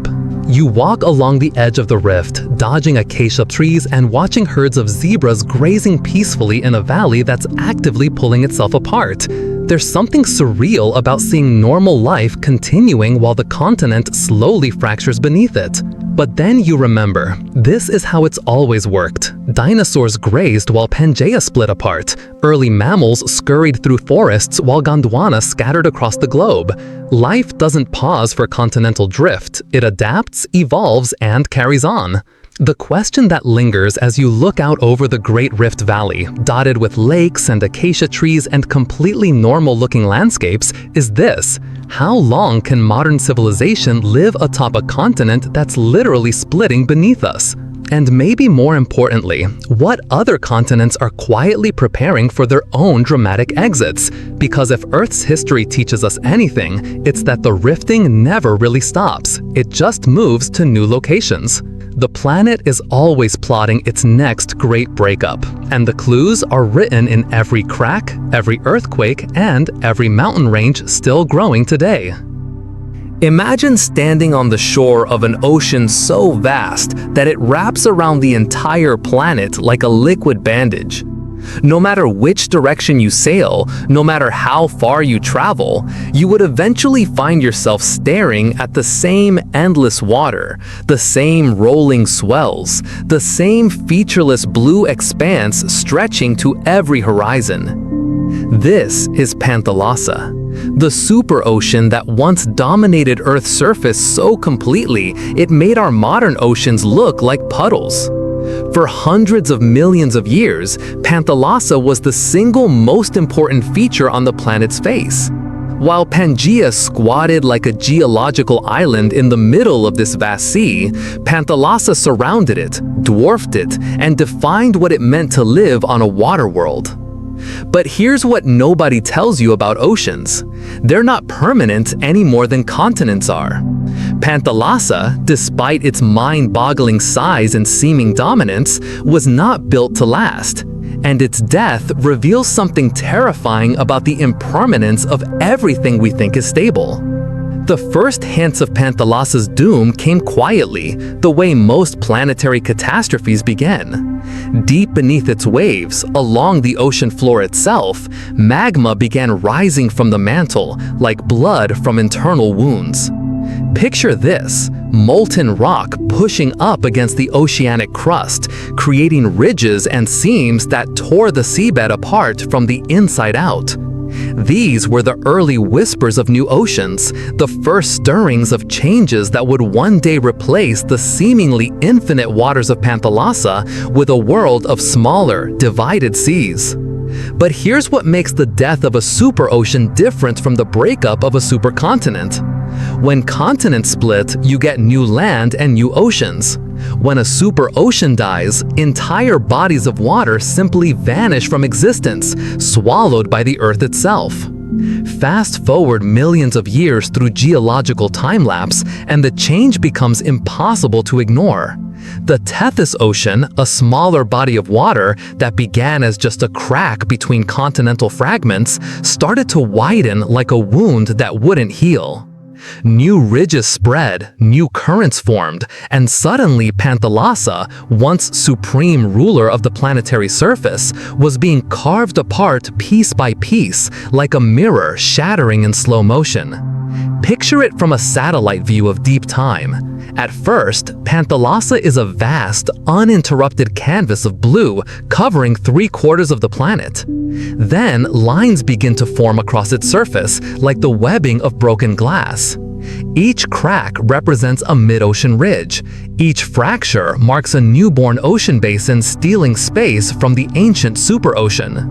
The endless horizon of Panthalassa shrinks, divided by new continents rising like islands out of its domain, cut into smaller and smaller pieces by spreading ridges that act like geological saws. But Panthalassa's death wasn't gentle or gradual. It was violent, chaotic, and world-changing in ways that make modern climate disasters look tame. As continents broke free from Pangaea and drifted across Panthalassa's surface like massive rafts, its once stable waters became arenas of unprecedented chaos. Supercurrents churned with the fury of planetary rivers, weather patterns warped beyond recognition, and coastlines were battered by storms unlike anything modern Earth has ever experienced. Think about what this means for life. Species that had adapted to the vast, predictable expanse of Panthalassa over millions of years suddenly found themselves trapped in smaller, more competitive seas where the rules of survival had completely changed. Mass extinctions followed as creatures adapted to open ocean found themselves in shallow, crowded basins. But new life exploded in the smaller seas, taking advantage of opportunities that had never existed in the monotonous vastness of the superocean. Here's the detail that should give you existential chills. Today, the Pacific Ocean is the last great remnant of Panthalassa, a survivor of a world that vanished before humans ever existed. When you stand on a beach in California or Hawaii or Japan and look out over Pacific waves, you are staring into the ghost of the superocean that once swallowed the globe. The Pacific is smaller now, hemmed in by the Americas to the east and Asia to the west, but its bones are ancient. Its deepest trenches, its mid-ocean ridges, its most remote islands, they're all that's left of an ocean so vast it once made the Atlantic look like a river. Beneath the Pacific's floor lies the memory of Panthalassa's dominance, etched into the shifting plates of the Earth like a geological obituary. Every seamount, every abyssal plain, every deep-sea trench is a monument to the superocean that used to rule the world. But here's the part that connects this ancient story to your future. The Pacific Ocean is still shrinking. Right now, as you watch this video, the Pacific is getting smaller every year as its floor gets pulled beneath surrounding continents in a process called subduction. The ring of fire that circles the Pacific, all those volcanoes and earthquakes from Alaska to Chile to Japan, they're signs that the last remnant of Panthalassa is being consumed by the Earth itself, disappearing into the mantle bite by geological bite. Scientists predict that in about 200 to 300 million years, the Pacific will close completely, swallowed by the continents that surround it. When that happens, the last trace of Panthalassa will vanish forever, leaving only rocks and fossils as proof it ever existed. The death of Panthalassa wasn't just the end of an ocean, it was the end of an entire planetary era. A reminder that even the mightiest features of our world are temporary, that oceans can rise and split and vanish, just like continents. And maybe most unsettling of all, it reveals that the Earth we know, with its familiar arrangement of continents and oceans, is just one temporary configuration in an endless cycle of planetary rearrangement. Oceans are born, grow vast, and then disappear. Continents crash together, then drift apart again. The Earth never stops experimenting, never stops rearranging its surface, never stops proving that nothing, not even oceans that wrap around the world, lasts forever. Coming up next, we're going to witness what happens when the ultimate forces of creation and destruction meet head-on, as continents collide with enough violence to crush entire oceans out of existence and raise mountains that scrape the sky. You stand in the heart of Africa, in a land that looks like the planet itself is in the middle of an identity crisis. The Great Rift Valley stretches out before you, a vast scar carved into the continent, slicing from the Red Sea down through Ethiopia, Kenya, Tanzania, and into Mozambique. From the sky, it looks like a wound, raw, jagged, impossible to miss. On the ground, it feels even stranger, because here you are walking inside the very process of a continent splitting apart. The air is dry, carrying the faint smell of volcanic ash, even when the nearest eruption is hundreds of miles away. Lakes pool in the lowlands, long and narrow, as though water itself is trying to fill in the gaps left by Earth's tectonic experiment. Lake Tanganyika, one of the oldest and deepest freshwater lakes in the world, lies in a gash so deep it feels less like a lake and more like a crack filled with water. And to the north, the Red Sea is a newborn ocean in training, a place where the rift has already sunk low enough for seawater to pour in. This isn't just geology frozen in stone, it's happening now, in real time. You're not looking at an ancient supercontinent already shattered. You're looking at a continent mid-snap, the crust stretching like taffy pulled too far. Earthquakes rattle the valley, some minor, others strong enough to remind everyone nearby that the ground beneath their feet is not a guarantee. Volcanic cones rise along fault lines, spewing lava into the open air, building new land even as old land fractures apart. Mainstream fact, the East African Rift System is currently opening at a rate of 6 to 7 millimeters per year. That sounds slow, but it's actually breakneck speed in geological terms. The rift extends over 6,000 kilometers from Lebanon to Mozambique, making it one of the most dramatic active tectonic features on the planet.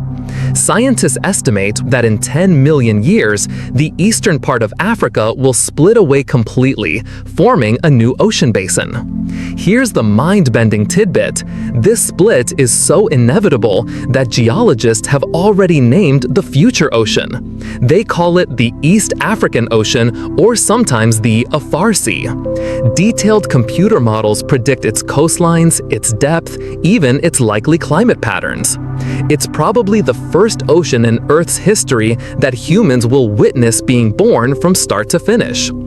Historians still argue about when the rifting began. Some evidence suggests the process started as early as 35 million years ago, while other signs point to more recent activity.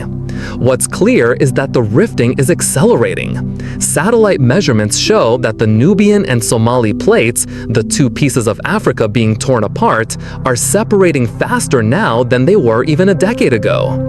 If you crouch low, you can almost feel the motion, a slow tug, measured in millimeters per year, but inexorable.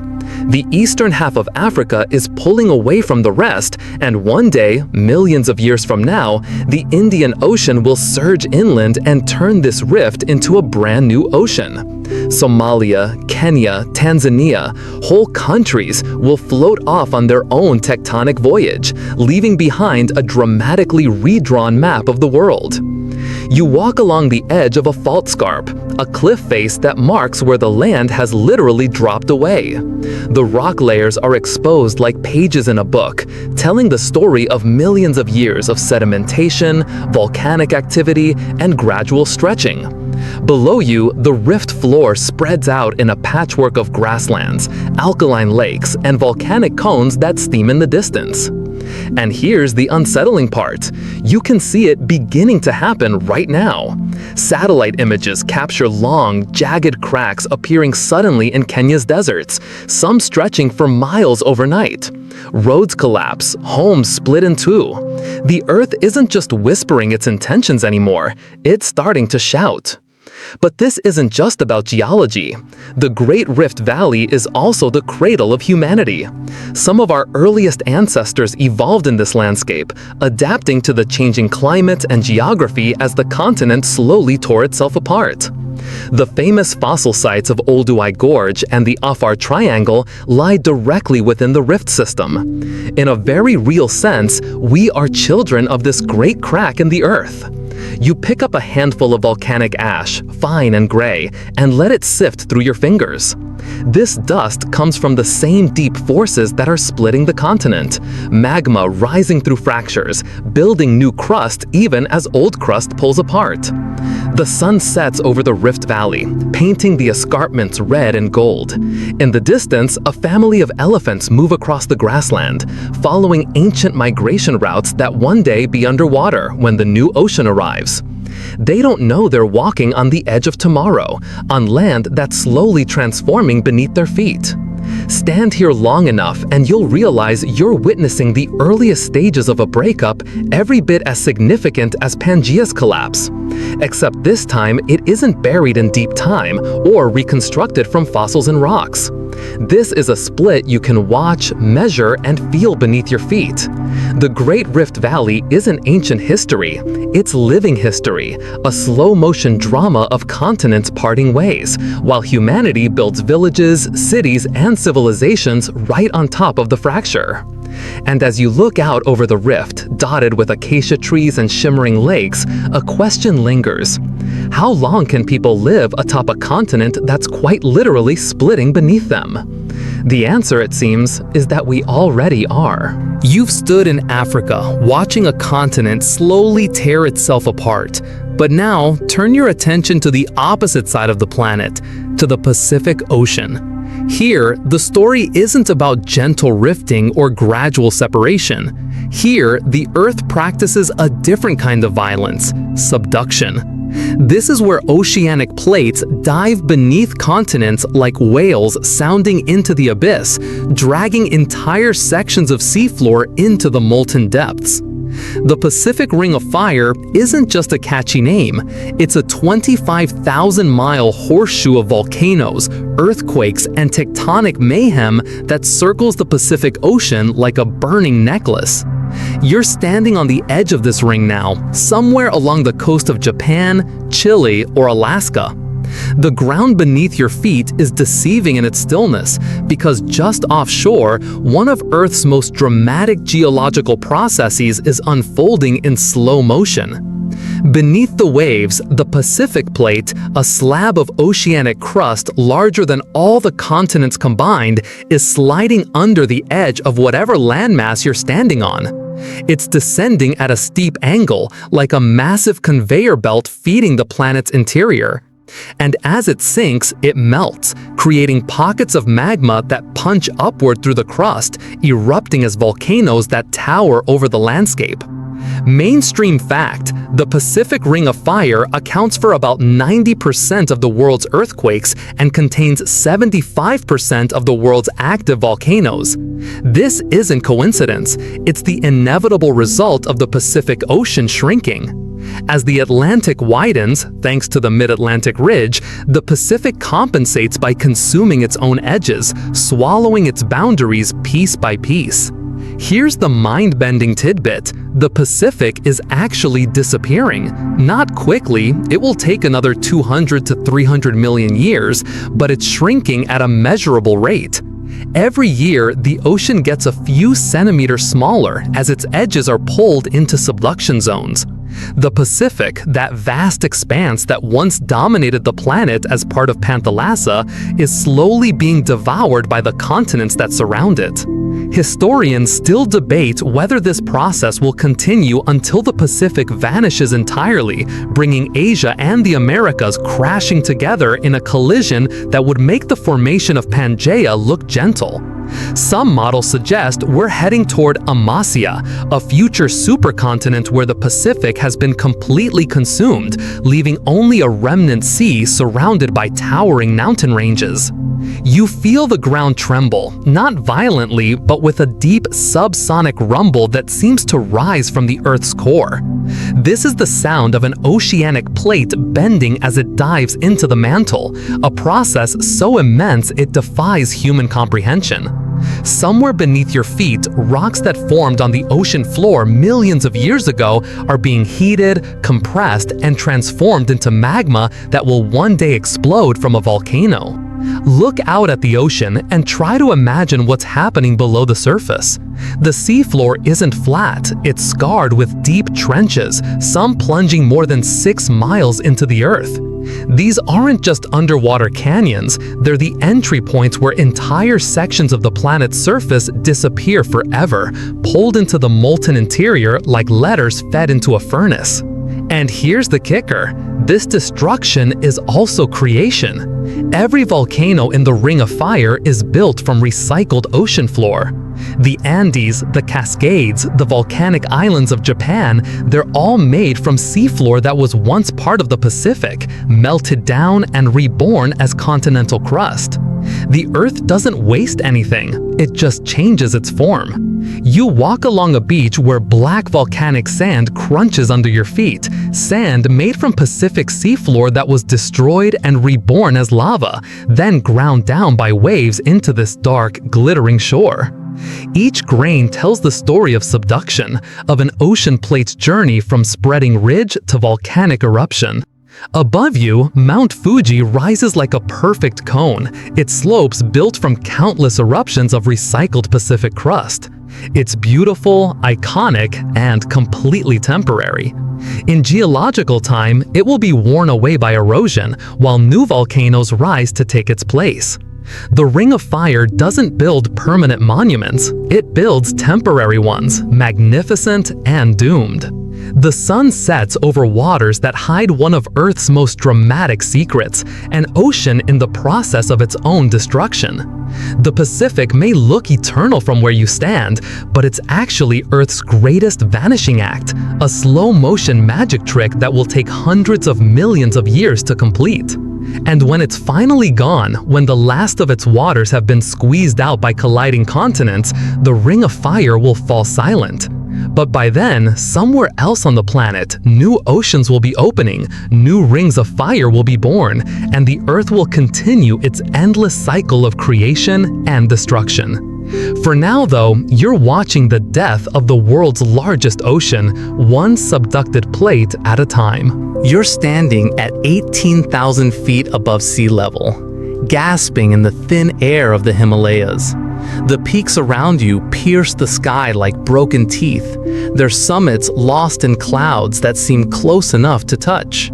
What you're looking at is the graveyard of an ocean, the final resting place of the Tethys Sea, crushed into these towering monuments by the slowest, most unstoppable collision in Earth's history.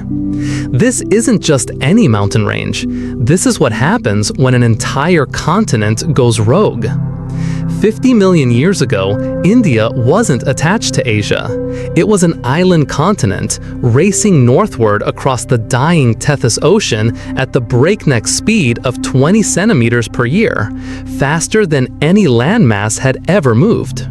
Picture it, a subcontinent the size of Alaska, plowing through tropical seas like a geological freight train, carrying its cargo of unique plants, animals, and rocks toward an inevitable collision with the Asian mainland. Mainstream fact, the collision between India and Asia created not just the Himalayas, but also the Tibetan Plateau, the roof of the world, an elevated region the size of Western Europe, raised more than 3 miles above sea level. The impact was so violent, it doubled the thickness of the Earth's crust in some places, creating geological structures found nowhere else on the planet. Here's the mind-bending tidbit. India is still pushing into Asia. The collision that created these mountains isn't over, it's ongoing. Every year, India continues its relentless northward march, shoving deeper into the Asian continent, making the Himalayas a few millimeters taller. Mount Everest, already the highest point on Earth, is still growing.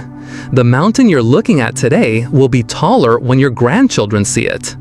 Historians still argue about exactly how fast India was moving during its journey. Some evidence suggests it was rocketing northward at speeds that seem impossible for continental drift, up to 15-20 centimeters per year. That's roughly the speed your fingernails grow, which sounds slow until you multiply it by 50 million years. At that rate, India covered thousands of miles of ocean, leaving a trail of geological destruction in its wake. You kneel down and pick up a chunk of limestone from the rocky ground. Look closely, and you can see the fossilized remains of ancient sea creatures, corals, shell fragments, the tiny skeletons of marine organisms that lived in the warm waters of the Tethys. This rock formed on an ocean floor that no longer exists, lifted miles into the sky by the collision of continents. That's the strangest part. You're standing on what used to be the bottom of a sea. The ground beneath your feet, this harsh, windswept alpine landscape, was once a tropical ocean floor teeming with life. Sharks swam where you're now shivering in sub-zero temperatures. Coral reefs bloomed where glaciers now flow between the peaks. And here's the kicker. The collision that created the Himalayas changed the entire planet's climate.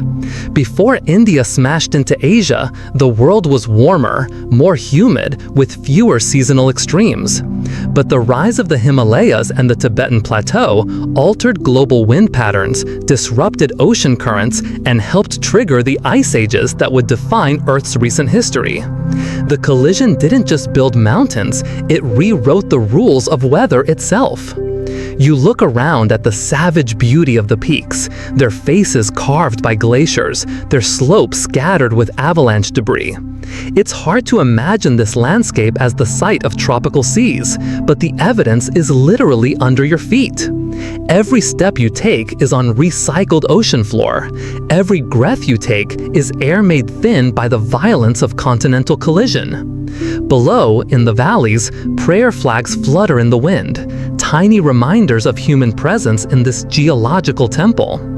The people who live in the shadow of these mountains have built their cultures around the results of India's great journey, worshipping peaks that are themselves the tombstones of a vanished ocean. The wind picks up, carrying snow crystals that sting your face. You pull your jacket tighter and realize you're not just standing on a mountain, you're standing on time itself, compressed and folded and lifted into the sky. Every layer of rock beneath you is a page from Earth's autobiography, written in the language of collision and compression. And somewhere far below, deeper than any human has ever drilled, the leading edge of the Indian continent continues its slow-motion crash into Asia, building these mountains grain by grain, breath by heartbeat by heartbeat. The Himalayas aren't finished. They're still under construction, still rising from the grave of the Tethys Sea.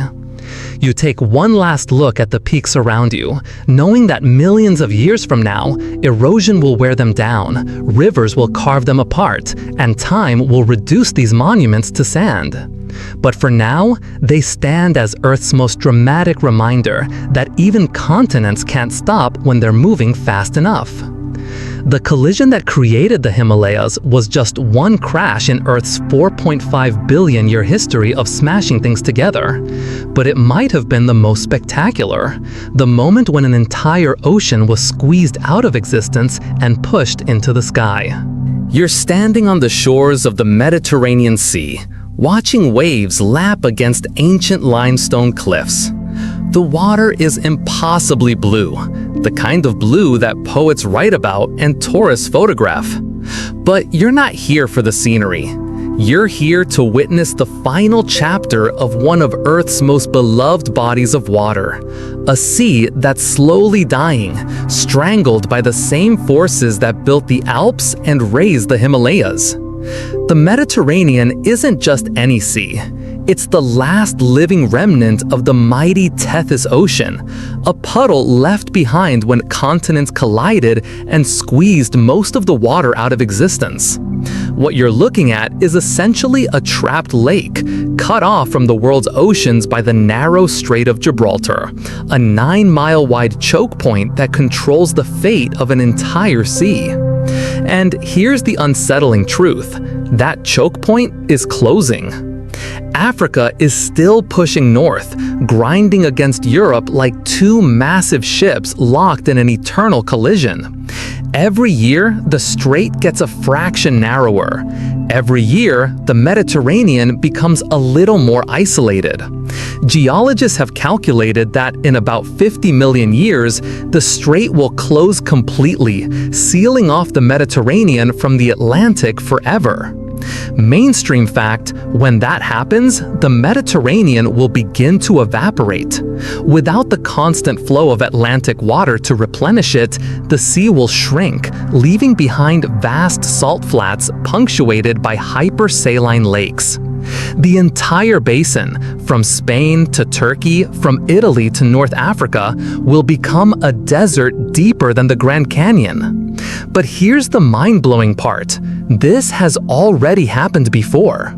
About 5.96 million years ago, during an event called the Messinian Salinity Crisis, the Mediterranean completely dried up. For 630,000 years, there was no Mediterranean Sea, just a massive salt desert with lakes so salty nothing could live in them. The floor of the basin dropped so far below sea level that when the Atlantic finally broke through again at Gibraltar, it created the largest waterfall in Earth's history, refilling the entire sea in less than 100 years. Historians still argue about exactly how dramatic this refill was. Some models suggest the waterfall at Gibraltar was 1,000 times more powerful than Niagara Falls, thundering day and night as it carved through the rock barrier. The sound would have been audible for hundreds of miles. Imagine standing where you are now, watching the horizon fill with advancing water as an entire sea returned from the dead. You wade into the warm Mediterranean water, feeling the salt sting small cuts on your hands. This salt comes from millions of years of evaporation, concentrated over time as the sea shrank and refilled, shrank and refilled. Beneath the sandy bottom, thick layers of salt deposits tell the story of those ancient dry periods, times when this sea was nothing but a shimmering, lifeless wasteland. But look around at the vibrant life that calls the Mediterranean home today. Dolphins arc through the waves, fishing boats dot the horizon, ancient cities crowd the shorelines, their foundations built on limestone that was once the floor of the Tethys Ocean. Human civilization has flourished around the sea for millennia, never knowing they were building their cultures on borrowed time. And here's the kicker. The death of the Mediterranean won't be a sudden catastrophe. It will be a slow fade, taking millions of years. First, the water will become saltier as evaporation outpaces replenishment. Then, species will begin to die off, unable to adapt to the changing chemistry. Finally, the sea will retreat to its deepest basins, leaving behind a landscape of salt and memory. You sit on a sun-warmed rock and try to imagine this coastline without water, just endless white salt flats stretching to the horizon, broken by the occasional brine pool reflecting the sky. The Colosseum and the Parthenon would overlook not azure seas, but crystalline deserts. The French Riviera would become the French salt fields. A seagull cries overhead, its call echoing off the cliffs. In 50 million years, there will be no seagulls here, no fishing villages, no luxury yachts cutting through the waves. Just silence and salt, and the memory of a sea that was once the heart of human civilization. But even then, the story won't be over. The Earth has shown us that seas can die and be reborn. Perhaps millions of years in the future, tectonic forces will shift again, opening new connections to the world's oceans. Perhaps the Mediterranean will return once more, flooding back into its ancient basin like it did after the Messinian crisis. The waves at your feet seem peaceful, eternal, but they're not. They're part of a cycle that has repeated before and will repeat again. The rhythm of seas that fill and empty, live and die under the patient gaze of geological time. You take one last look across the sparkling water, knowing that this moment, this particular configuration of sea and sky and stone is temporary. The Mediterranean may look eternal, but it's just another chapter in Earth's endless story of creation and destruction, written in salt and time. You've witnessed Earth's habit of tearing itself apart, rifts opening, oceans born, continents drifting like lost islands. But now it's time to see the other side of the cycle, the inevitable reunion. Stand anywhere on Earth today and you're looking at pieces of a puzzle that are slowly, inexorably moving toward each other. The continents that split apart will one day crash together again, forming a new supercontinent that will make Pangaea look like a rough draft. Scientists have already named this future landmass, though they can't agree on which name to use. Some call it Pangaea Proxima, the next Pangaea. Others prefer Amasya, formed when the Americas collide with Asia across the shrinking Pacific. Still others envision Novopangaea, created when Africa continues its northward march and eventually swallows the Mediterranean, crushing Europe in its path. The details are debated, but the outcome is certain. In 200 to 300 million years, most of Earth's continents will be stitched back together into a single, massive landmass. Mainstream fact, computer models based on current plate motions suggest several possible scenarios for the next supercontinent. The most likely involves the Pacific Ocean disappearing entirely as the Americas are pushed westward into Asia, while Africa continues grinding northward into Europe. Australia, meanwhile, drifts north to join the collision, adding its mass to the growing supercontinent. Here's the unsettling tidbit. When the next supercontinent forms, it might be uninhabitable. Supercontinents create extreme climates, vast interior deserts where rain never falls, and intense monsoons along the coasts that flood and scour the land. The computer models suggest the interior of the next Pangaea could reach temperatures of 50 to 70 degrees Celsius, 120 to 160 degrees Fahrenheit regularly, with humidity so low that most plant life couldn't survive. Historians of deep time, the geologists who model these far futures, still argue about which collision will dominate. Will the Pacific close first, bringing the Americas and Asia together? Will the Atlantic begin shrinking, pulling Europe and North America back toward each other? Or will something unexpected happen, perhaps a new rift opening through one of the existing continents, reshuffling the deck entirely? You stand on a beach somewhere, it doesn't matter where, because every coastline is a temporary boundary in this larger story. Look across the water and try to imagine what's coming. If you're on the Atlantic coast, picture the ocean slowly shrinking, Europe growing larger on the horizon year by year, century by century, until eventually there's no ocean left, just the collision zone where continents meet. The waves at your feet are carrying sand that will one day be compressed into the heart of a mountain range. The fish swimming offshore will leave their fossils in rocks that will be lifted miles into the sky when continents collide. Even you, standing here in this moment, are part of the raw material that will be recycled into the next supercontinent.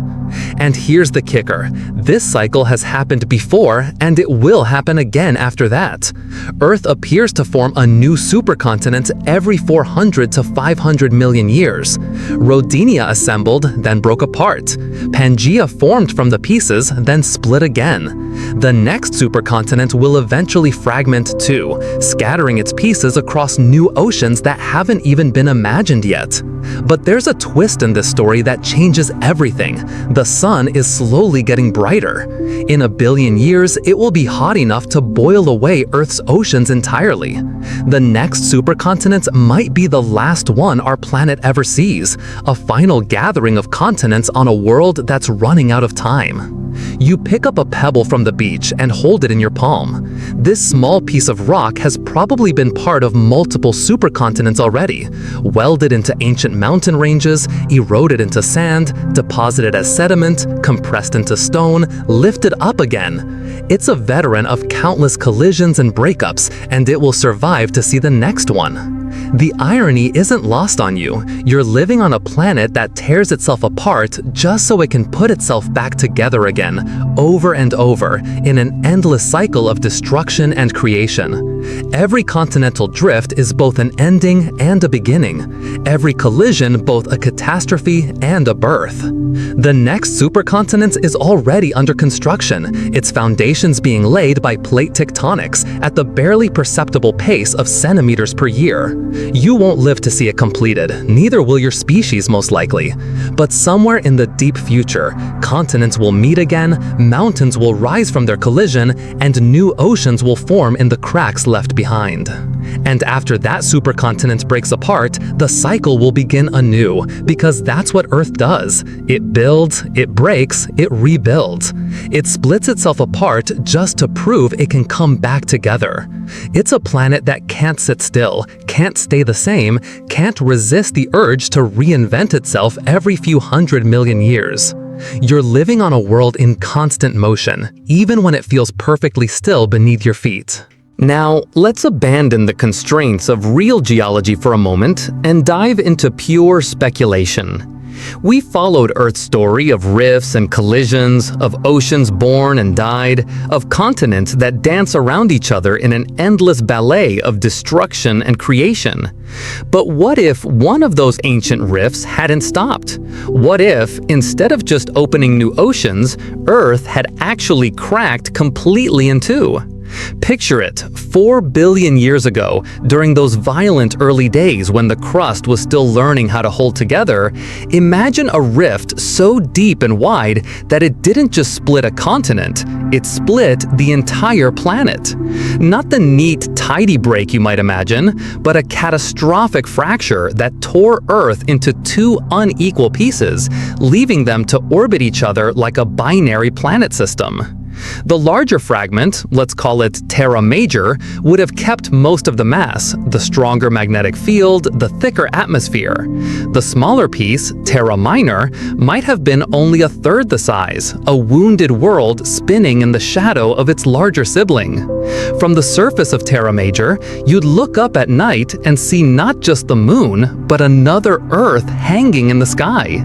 Terra Minor would loom overhead, close enough that you could make out its continents with the naked eye, watch its weather system swirl across alien landscapes, see its ice caps glint in reflected sunlight. The tides would be chaotic, pulled by both the moon and the sister world, creating patterns of ebb and flow that would make coastal life nearly impossible. Mainstream speculation: if Earth had split, both fragments would likely have developed their own magnetic fields, their own plate tectonics, their own atmospheres. But they would forever influence each other gravitationally, creating tidal forces so extreme that volcanism would be constant, earthquakes routine. The surfaces of both worlds would be restless beyond anything we can imagine, constantly flexed and stressed by their orbital dance. Here's the mind-bending possibility: life might have evolved separately on each world. Terra Major might have followed a path similar to our Earth: oceans, continents, eventually complex life. But Terra Minor, with its different size, different gravity, different climate, might have produced entirely alien forms of life. Imagine looking up at your sister world and seeing not familiar blue and green, but purple oceans and silver forests evolved under different rules entirely. The really wild part? If intelligent life had eventually emerged on both worlds, they would have spent millennia staring at each other across the void, knowing that another inhabited world existed just out of reach. Ancient civilizations might have developed astronomy not to study distant stars, but to study their planetary twin. Wars might have been fought over which world was the real Earth. Religions might have claimed that paradise existed on the other sphere, visible but untouchable. And eventually, one of the civilizations might have developed the technology to cross the gap between worlds. The first interplanetary voyage wouldn't have been to Mars or Venus, but to humanity's lost twin, the other half of Earth. Imagine the moment of first contact, not with aliens from a distant star, but with the evolutionary cousins you've been watching in the sky your entire life. But here's the sobering thought: such a system wouldn't be stable forever. Over hundreds of millions of years, gravitational interactions would slowly change the orbits. The two Earths might gradually spiral apart, becoming lonely planets in separate orbits around the Sun. Or worse, they might spiral inward, eventually colliding in a catastrophic reunion that would melt both worlds back into a single molten sphere. You stand on our single unbroken Earth and try to imagine what that alternative history might have looked like. Every mountain range, every ocean, every continent would have been different. The Atlantic might never have opened, or it might have split both worlds simultaneously. The Himalayas might have formed on Terra Minor, while Terra Major remained flat and oceanic. And yet, in the end, we might have ended up here anyway. If the two Earths had eventually collided and merged, the end result might have been a world very much like ours, scarred by the violence of its reunification, but ultimately whole again. The evidence of the ancient split might have been erased by billions of years of erosion and new tectonic activity. In other words, we might be living on a world that was once split in half, and we'd never know it. The real Earth kept itself together, barely.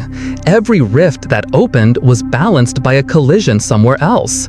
Every ocean that was born was matched by another that died. Earth learned the art of transforming without destroying itself completely, of staying just unstable enough to remain alive. But in some alternate timeline, in some other universe, there might be two Earths orbiting each other, their inhabitants looking across the void and wondering what might have been if their world had stayed whole. We got the Earth that held together, and perhaps that's the most remarkable thing of all.